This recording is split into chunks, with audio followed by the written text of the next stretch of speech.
All right, this one is very similar to problem number 16 that I just talked about in the last part of the last screencast. Anyway, we have this question about market equilibrium quantity, and a lot of the possible answers refer to total surplus.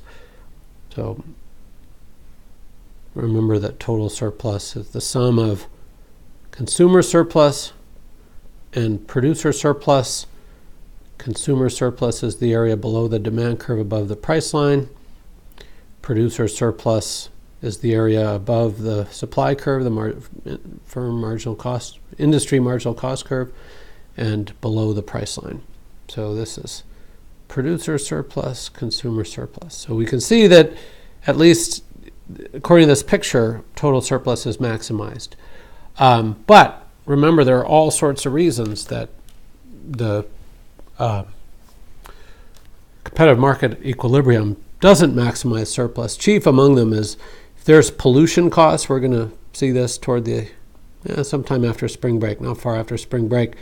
Marginal social costs are actually higher. From the point of view of society, we want less. Sometimes you get a situation where marginal social values are higher. If there's no negative externalities, we get a socially best quantity that's higher. So socially best can be higher or lower if there are external costs and benefits. So we can't say A, absolutely. Maximizing total surplus is the same thing as being the socially optimal quantity. So if A is not true, B is not true. Is sometimes the socially optimal quality. Well, there you go. Under certain circumstances, markets are just great at allocating resources in the economy. And then you can't say it's not, because sometimes it is. So C is the right answer there. Now we have a couple, we move with number 18, we go to number 19. That's the start of 11 elasticity problems. And the price elasticity of demand, let's just get it out there. The price elasticity of demand is equal to, there's a lot of ways to write it, the proportionate change in quantity demanded divided by sometimes I say proportionate, or the way I'm writing it is the percentage change in price. You can also write it as proportional change is the incremental change in quantity demanded over the level of quantity demanded divided by the incremental change in price over the level of in price. Those are the same because those are the same. Just we'll leave it at that. All right. So if the price elasticity of demand for chicken is 2, and there's something weird that economists do. Price elasticity of demand is always negative, but a lot of times people talk about it in the absolute value. So that's what Frank is doing here. So I hate it. I think you should always talk about it in its proper sign, because later on the sign really matters. If you get into the sloppy habit of talking about it in the absolute value, you're going to make mistakes. But anyway, that's what Frank's doing here. So let's just go with him for now.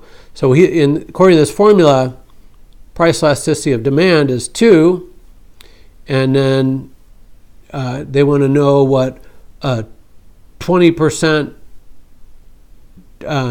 decrease in price of a chicken,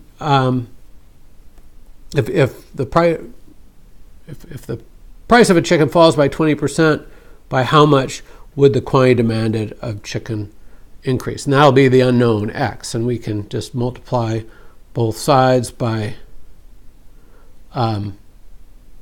well, we did absolute value, so forget that negative, just because it doesn't make any sense if you have it in the negative. Just trust me on that. So x divided by positive 20 is equal to positive 2. I'm not going to be able to help myself. I'm going to have to do this both ways. I'll show you how to do it right after I do it the way Frank gives it to us and the way the problem's written. Let's multiply both sides by 20. There's 8th grade or high school algebra. Notice that on the right-hand side, that 20 gets out of the way, and now 20 times 2 is 40. X is equal to 40. And it's an increase. We know it's an increase because price is going down, and we know that by the law of demand, price goes down, quantity demanded goes up. You would also know that if you did this the right way. Let's say we did it the right way. In that case, price elasticity of demand would be -2, and price would have fallen by 20%, and we're left to find x. We'd multiply both sides by -20. -20 times -2 is +40. X is equal to +40. There is a quick illustration why using the signs properly is better than using absolute values. All right. Anyway, I've scribbled up my whole page. Luckily, this number 20 doesn't require me to write much. So for which of the following products is the demand likely to be least elastic with respect to price?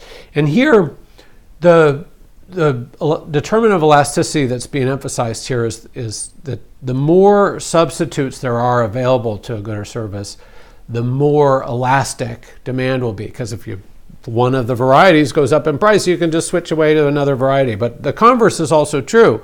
The fewer the substitutes, the lower the price elasticity of demand is. Because where are you going to go if the price goes up and you like the good or you need the good? Your ability to switch away from consuming it is very limited. So what this leads to is that the more narrow the category of good or services. So here we have green beans as the narrowest. There's a lot of different substitutes for green beans in the vegetable for your dinner or lunch. You could have, carrots aren't green vegetables, but you could have Brussels sprouts, or you could have a zillion other types of green vegetables besides green beans. Well, green vegetables is the next narrowest. So instead of green vegetables, you could have orange vegetables, carrots, or there must be some other orange vegetables. And then the next one after that is vegetables, a little more broad. So the broader the category, the harder it is to switch away from it. So vegetables, well, we need some vegetables. You need some vegetables. Some of us eat meat, some grains, but you can't switch away from vegetables and not die. And then, of course, the most broad is food. There's just no substitute for food. If your price goes up of food, you're going to die if you don't eat, and you're going to eat. So the elasticity of demand for food, the broadest category, the broader the category, the fewer the substitutes. So food is our answer there. It always seems so easy in hindsight, but I've been doing this for close to 40 years. So you're just starting. So these kinds of things you learn by trying to figure it out, getting it wrong sometimes, and then hearing the right answer. You're ready to learn from that.